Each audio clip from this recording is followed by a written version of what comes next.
I'll be taking a spring break for a few weeks. In the meantime, we're repodcasting some past bike adventures. Hope you enjoy. Greetings and welcome to another edition of The Pedal Shift Project. The Pedal Shift Project is a series of conversations, thoughts, and experiments around the bike touring lifestyle. From tips and tricks to ideas on how to ride your ride. Let's shrink the world by bike. Show notes and more are available at pedalshift.net/267, and you can email the show at pedalshift@pedalshifted.net or text me at 202-930-1109 and check Pedal Shift out on all the socials as well. Hello, everybody, and happy holidays to you. If you are celebrating Christmas, may I wish you all a very Merry Christmas as this episode comes out right before the holiday. If you do not celebrate Christmas, but you celebrate New Year's, Happy New Year to you. If you don't celebrate anything, Happy Thursday, or whatever day you're listening to this. Thank you so much for joining. We are going to be doing the continuation of the 2021 cleanup tour, the final tour of the year. On this particular episode, we do day 2, which it's going to be a surprise. Without further ado, day 2 of the 2021 cleanup tour. Hope you enjoy. Good morning. I am, as you can probably tell by the telltale audio, once again in a vehicle. De la Crasse. I will never get sick of that. I hope you don't either, because I'm going to keep saying it. I have done my errands for the morning, or my chores, for lack of a better way of putting it. And now I get to go out and spend about, the rest of the day, we'll call it. Plenty of time to take care of another missing piece of the missing link. A little more, this is part 2 of the cleanup tour. And as I had mentioned, by the way, you may be able to pick it up in the background, my bike rack, for reasons, it's aerodynamics, that rattling, I don't know if you can hear that, but if you can, that rattling is from the slipstream of this otherwise very aerodynamic-ish vehicle. It's one of the only things that's any decent about it. However, it ends up being a problem for me in the sense that it creates a rattle all the time. I was able to solve it by putting a camp chair on the 2 straps that go up to the rear of the trunk. I can't figure out any other way to fix it. I've tried tightening it. I've tried loosening it. It's a thing. This rack was definitely not made for a Buick LaCrosse. In any event, with that rattling in the background, you will join me on this. And what I am planning on doing is getting to Huckleberry Hill.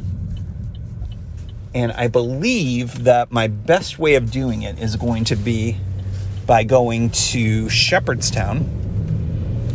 So this is not a long ride today, but it is allowing me to do something that I wanted to do. And that was to go to at least get to Huckleberry Hill, if not sleep there tonight. I have Mookie with me, and I ended up boarding him recently. And man, he came back from it not feeling really good. Like, I could just tell that he wanted to be with me. And my compromise on this one is I'm not doing any camping, which I would have liked to have done. It's a good place. They treat him really well, but I just think COVID, like so many folks with dogs probably are going through the same thing, that our animal companions are so used to having us around. When they are separated from us, it's a thing. And he's always had separation anxiety. So this is going to be a problem for bike touring. Because, of course, as you may remember, he is not the bike touring dog. That's my long beloved Belle Star, who is no longer with us. But Mookie is a disaster. He's not good. He doesn't want to be in the trailer. He doesn't want to be any place. He just wants to be on the couch or running up mountains and stuff, which is great. But in any event, so he's going to be staying at the cabin for, I figure, a chunk of the day. He's been exercised. He's good. He'll probably freak out when UPS comes. That is the way. But then I'll be back and he won't have to spend a night alone, or not alone, but in a boarding situation.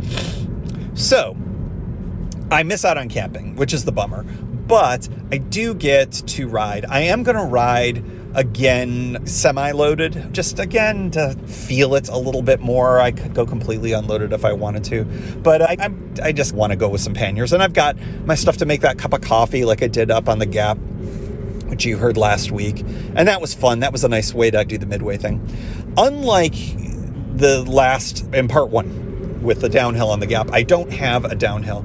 It is colder today, but because there's not going to be that horrible wind chill, I'm not nearly as concerned about being cold on this one. I think I'm going to be generating plenty of heat. I didn't wear the extra layer on my legs this time. I just don't think I'm going to need it. You could fast forward and find out if that was a critical mistake or not. But that's the basic idea here. It's just out and back, and we'll pretend that I camped at Huckleberry Hill. I'm bringing almost everything. Well, that's not completely true. I'm bringing a lot of things that I would bring for a camping trip. I guess from a weight perspective, I'm pretty close. And it's silly that I'm doing this. I'm bringing like full tool kits, the big stove. Actually, I realized I have 2 stoves, but I don't have the fuel source for one of them.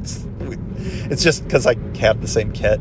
If you remember back to the Oregon trip this summer, I'm not even sure if I mentioned it. I brought my small stove that uses the butane. It's butane and something else. And I ended up giving that fuel to one of the guys that you heard in the interview in either the last part or the second to last part of that trip.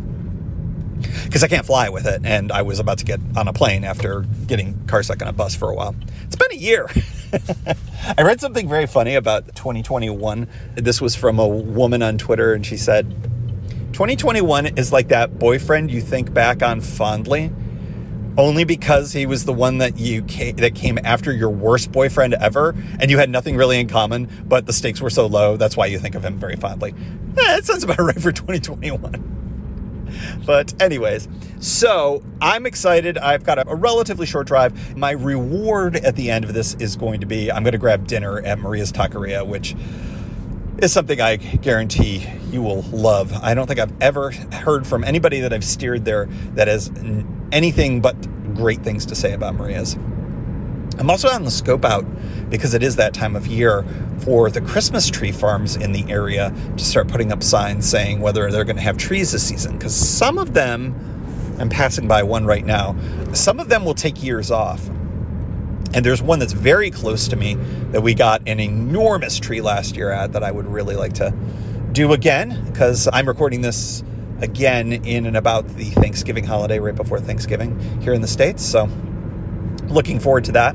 As I sit there and look at the calendar, this is probably it for 2021 in terms of big ticket riding. I'm certainly hoping to do maybe some smaller round trips or something like that. But this is like for getting all my stuff packed up and going out and spending at least a day riding. It's probably my last one of the year. But I do already have a thought in mind for the 2022 first tour. And I will be revealing that on the live show that's coming up on December 10th. Except you have already experienced the December 10th live show if you did it live, but it's going to be rebroadcast. In any event, you probably already know by now, but I'm not going to say it here just in case my plans change in terms of the reveal. That's a lot of talking about a tour that I'm excited about. And winter touring, always a plus to get some riding when even I normally don't get to do it. That's probably a good hint about where I'm going. All right, that is it for the preamble. Next, you're going to be hearing me biking, hopefully, on the C&O. All right, we are here. Mile marker 72.8 at the parking lot here for Ferry Hill. And it is a little bit busier than I expected. There's several folks parked here for a midday morning. But that's probably because folks are out for a little bit of a walk, a hike, a bike, like myself. And it's a beautiful fall day. A little chilly, of course, as I mentioned. Bike is all loaded and we are off. Not going to be a real long day here, but one other great thing is this will be on the good surface, because the improved surface tracks all the way back, most of the way, if memory serves, all the way to the campground. So that is going to be another bonus to see how a couple of years of the surface wear has gone. And hey, without further ado, off we go. All right, not too far down the trail. I'm realizing, hopefully audio will work out fine here, this saddle really needs to be adjusted. I noticed last time that I was experiencing a little bit of knee pain. And in my experience, as I've mentioned on the show, a lot of times that means your saddle's misadjusted. And to be honest, this saddle feels really out of whack. So we're gonna give this a twist. There we go. And see if I can adjust it up. Now, I just put it up a lot more than probably want to. Saddle adjustment is always so tricky when you're super loaded. I'm not at that point. I don't want to have to, since I'm not riding a ton today, I don't really need to like make it perfect. But at the same time, you want it to be at least somewhat doable. Let's see.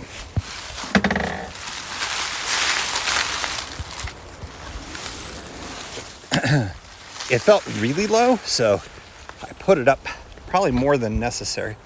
Oh no, I nailed it. This is also a good time to remind you to do things that I don't do. Mark where a good spot is with a good not magic marker, Sharpie, or if that brand does not escape the United States, a good permanent marker.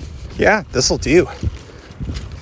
It is chilly, as I expected, and it's really interesting on this part of the trail how just stripped of leaves everything is. There's not a leaf on any tree at all. And I compare that with up in the mountains further away from here, and further north as well, at elevation, there were still quite a few trees that had leaves on them. Here it is stripped down. It feels like winter in a very real way. But surface is good, nice and dry. We had a little bit of rain, not last night, the other night. And it seems like this trail surface is handling it really well. Very hard. Now we're above freezing, but we definitely froze last night. So I don't know if I would attribute this surface's, my perception of its hardness, to it being frozen. But we really haven't had that many hard freezes so far this mid-late fall. So I don't know what to say about it. Now we're getting, here we go. Here's where, now the reason why I said aha in this audible medium is now I can see there aren't as many leaves because we're in a bit of an open area, and you can really get a good look at the surface. Much more compacted down than I've seen it in recent years. This is a pretty traveled area of the trail between Shepherdstown, Harpers Ferry, and Brunswick. This is all within 15-ish miles of each other, maybe 20. I'd say it's 55 to 72. So yeah, 17 miles. Very well traveled. So yeah, it would stand to reason that it would have more compaction just from more use. A little bit rutted up, but not too bad. Not too bad. Much better than the historic surface. Yeah, it's not, it's frankly, I would put this up against a paved trail that has been around for a little while. After a while, even paved trails get a little rough. That's where this is right now. All right. More to come. By the way, the river is just gorgeous today. And, well, it's hard to say more to come and then talk about the river. So we'll talk about the river in a little bit. More to come. From Antietam Campground. And as promised, I thought I would take an opportunity. Oh, that probably made a lot of noise. I apologize for that. Mic movement. As I promised, I thought I'd talk a little bit about how the river is today and another little bit of cold weather tips. We'll hold on to this mic this time. And let's start with the river. River's moving pretty swiftly. It's been reasonably dry, so I would say that the river level is probably about average. It's not high. I wouldn't call it low at this point. We had, as I mentioned in prior pods, a pretty wet end of summer, early fall, which is probably good for all the local water tables. But the river, of course, had flooded out in a few spots during that period. Right now it looks good. Sun's shimmering on it, just in a really delightful way. Nobody here at the campground. Not that I would really expect it. Pump handle, I didn't notice. I just realized. This is not one of the campgrounds that I tend to count because this is a paid campground. So while it is technically, of course, one of the C&O campgrounds, I usually only count the ones that are hiker-bikers that are technically free. This one is a walk-in. If you do have a vehicle, there's a parking lot very close by. Not unlike the one at mile marker 16.9, but that one is still free. I don't know, tomato, right? Thought I would take an opportunity now to talk a little bit about one of my tips. Again, we'll file this under duh, but I think it can be really helpful for those of you contemplating a cold weather ride this winter. If you're catching sun like I am today, and you'll forgive me, we're going over some bumpy areas here. This is a lock. Actually, I'm wrong. This is an aqueduct, an old aqueduct that's going over what must be Antietam Creek, just given the geography of the area here. And I'm going slowly enough that my watch is, yo, you stopped? Pardon the vibration here. I just figured the reason why I'm going extra slow is A, it's kind of cobblestoney, and it would be about a 7 to 8 foot fall if I fell the wrong way. And we don't want to do that. Anyways, winter. One of the things that is sort of a staple in my closet these days anyways is black. Not because I'm a Johnny Cash fan, not because of its slimming properties. No, but I like how it looks. But in winter, it can be a real help for you on a sunny day ride, just by the nature of its absorptive properties for solar heat radiation. It is absolutely noticeable to me, both when it's hot and when it's cold, like cold down, the difference between wearing white and wearing black. And if you look at a lot of my summer touring pictures, you'll probably notice that most of the time, if I'm not on the coast, I'm wearing light colored clothing, if not white altogether. In fact, I have white arm shades just for that purpose, and white wicking tees and all of that kind of stuff, because during the summer, it's nice when your clothing doesn't absorb any additional heat radiation. In fact, reflecting it's good, hence white. Now here in the winter, I am decked out in all black right now. And it's not so much for when you're riding, because to be honest, as we talked about on prior episode, I generate plenty of warmth when I am pedaling. However, it's more for when I stop. And what a difference it makes to feel your own clothing instantly feel like there's a heater inside, just based on the fact that you're standing in the sun. What a big difference in terms of maintaining your warmth as well. It really is quite important, I find, on days like today when, I'm taking some breaks to grab a drink of water, take some pictures, chat with you all. And despite the wind, which I'm sure you can hear, it does maintain or generate really some additional warmth. So, pro tip, black gear in winter. It really can help. Now, it's not going to help you on an overcast day so much, but on a nice sunny day, what a difference. All right, we just passed mile marker 69. More to come. From mile marker 62.9, Huckleberry Hill Hiker Biker Campsite. I am thrilled to be here.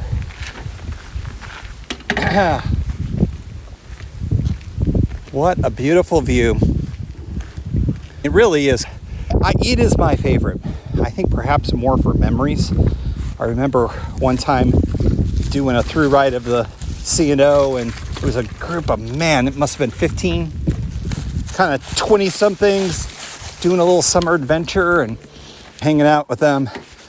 They bought a pie at Weaver's, because you always buy a pie at Weaver's, remember that. And sitting over by the stump that I'm looking at, just everybody taking a fork at that pie and just enjoying a campfire and late night. Very cool spot. Great river access. You walk right down. You can cool off in the river in the summer. You can grab drinking water if you need it, although there is a pump here. Pump handles is removed from this one, so I would imagine that the Park Service has removed them from some or all of the campsites here on the trail. That'll probably be until April, give or take. It'll really depend on things for that. You got your classic pit toilet. And because this is a pretty well-traveled one with hikers, there's an additional campfire ring that looks like it was made by folks in the know, folks who know how to make such things. I'm feeling like this has got hikers written all over it. And my favorite spot to camp is actually back here there's like a wooded area. It's a great place to string up a hammock if you are a hammock camper. But if you want a little bit more privacy, like I do frequently, I'll go back there. Sometimes I'll do that even when I don't have any other campers in sight. Needless to say, there are no campers here right now. I've seen quite a few cyclists and runners today, which is great. It's such a great place to get in a day ride or get a run in. Yeah, it's just great. I'm so grateful that I had the opportunity to get back here. It doesn't seem like a proper year if I don't get to Huckleberry Hill. So I'm glad here on probably my last day of real riding in 2021 that I got back here. It just feels a little bit like a home base for me, even though it's nowhere near either of my homes. It's about a day's ride from both of them, though. This is in a lot of real ways, this is the midpoint. If I do a ride to the cab between DC and the cabin, which I've done, I'd say a couple of times. The second day, if you camp here, is a bit longer than the first one, but it's more so because of the climb out of the valley, but it's not that bad. If I'm in shape, which I don't feel like I am right now, which is bad to be at this point in the season and feel like I'm out of shape. Maybe I will work on that over the winter and hopefully be back to good fighting form next year, because man, I have no sense of what next year is going to bring. It feels like this was the year that was supposed to be the year of lots of opportunities and lots of extra touring and taking advantage of that. And that, we all know how that happened or how that all went. But next year, hey man, odds are, I don't even want to jinx it, but like, I do think that it does seem very likely that we could get to a more livable place with the pandemic. Hopefully, there's no other variants that come along that catch us by surprise like this one. I guess you're not caught by surprise by variants because that's what happens when these type of things. But hopefully, we can get to a place where we are more able to travel a little bit more freely and not have to worry about things so much. That would be just so great, so great. But I know that whatever 2022 has in store for us, I am certain that I will be back to right where I'm standing here at Huckleberry Hill, because it's too good of a spot to give up. And I'm grateful that I got it here one more time, just like I said at the beginning of this long rambling diatribe here at Huckleberry Hill. All right, I'm going to turn around now. There was a sense that I could go to Brunswick and grab a beer or something, but I think that Mookie's probably barking his head off right now, and maybe it's for the best for me to turn around. I also brought all that stuff to make coffee, but I have to be honest, not feeling like a coffee right now. I know, you're like, Tim, what's wrong with you? I have no idea. It is definitely chillier, but part of that is because of the winding nature of this trail. And the trail, because of the river, it's a very windy section of the river, and so the sun is all over the place in the sky. So I've ridden a good chunk of this with no sun on me whatsoever. A complete shade right here. The sun is behind a cloud. Normally I would catch some sun in this spot right now, but just with its position in the sky. Entirely possible that I don't catch a lot of sun on the way back, depending on if the clouds are starting to roll into this afternoon. So I'm going to turn around, feel good in terms of heat management. Totally different vibe than the other day. It was trying to not get too hot and not too sweaty, and then bundling up like crazy and still being cold on the way back down. Now, I don't think that's going to be a problem. I'm generating just that perfect amount of heat. Unzipped my puffy for a little bit here. I've got my gloves off right now just to record right now, and I'm going to quickly put those back on. Oh, I should mention, I got some bar mitts and was intending to test them out for these 2 rides on this Part 1, Part 2 tour. And as it turns out, they are just not manufactured right for touring / trekking / mustache bars. I thought that maybe I could loop them around the entire thing. And I'm in the process of returning a smaller version for an extra large version. And you know what? The extra large doesn't even really quite work on these, my smaller of the 2 bars. So I think I'm going to have to rethink what I can do for those. And I think it might require me to think about making them potentially rather than buying a commercial one. They're $50 to $60 when you buy them commercially. And that's great. They're well made and you could tell that they would work great. They just don't work with this particular shape. They're not designed for it. And unfortunately, there would be an easy way for it to work for such things. And I could conceivably deconstruct them, one pair of them, to make it work. But in any event, I am going to give that more of a think. And since my hands haven't been too cold for this ride, I guess I don't need to think about it too much more. Except for the next time it rains when I'm riding in this kind of cold. And that's a different thing altogether. Okay, enough yammering, enough cooling down. Time to hop on the bike and head on back to Shepherdstown. Just banged out a few miles on the way back. A couple of things. I'm in the sun now, so I'm just absorbing some of that solar radiation I spoke of. One thing to note, closer to Huckleberry Hill, Harper's Ferry, in the low and mid 60s, there's a couple of small detours. And they've been there. One of them has been there forever. The other, I think, maybe new since I've been on in this area last, but it's hard to tell. But yeah, nothing. I mean, it's basically just a big loop around it. It doesn't really add any time. I had to adjust my saddle again just because I didn't tighten it enough. And now I think I made it a little too tall, so I'm hoping maybe it sinks a little bit like it did the first time. Not sure if this wind is going to be a problem, but we'll give this a shot. Speaking of wind, pretty prodigious headwind, measurable headwind. And I should have realized that on the way here, because the river in the section where it was really bad, at least in the direction, because of course, as I mentioned, this is winding all over the place.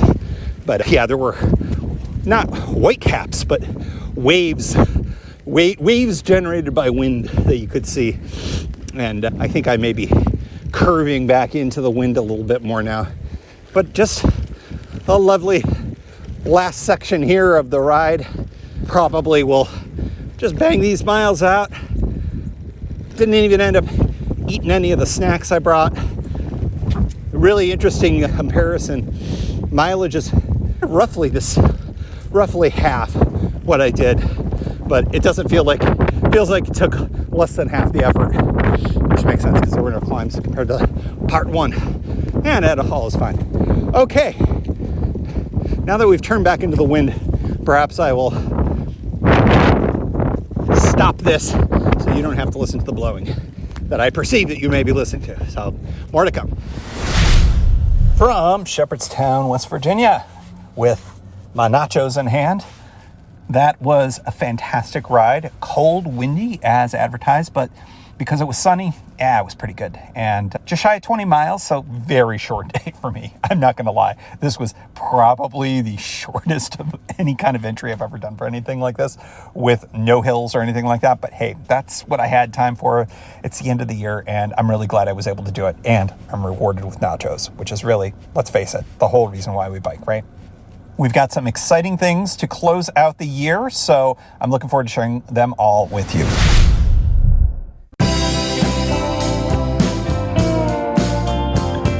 Thank you for joining. You can find Pedal Shift at pedalshift.net for more great bicycle touring content. You can hear the Pedal Shift project through Apple Podcasts or your favorite podcast app. Opening music courtesy of Jason Kent off his self-titled album. The track is called America. Check out his band Sunfield's latest release, Mono Mono, wherever cool music is available.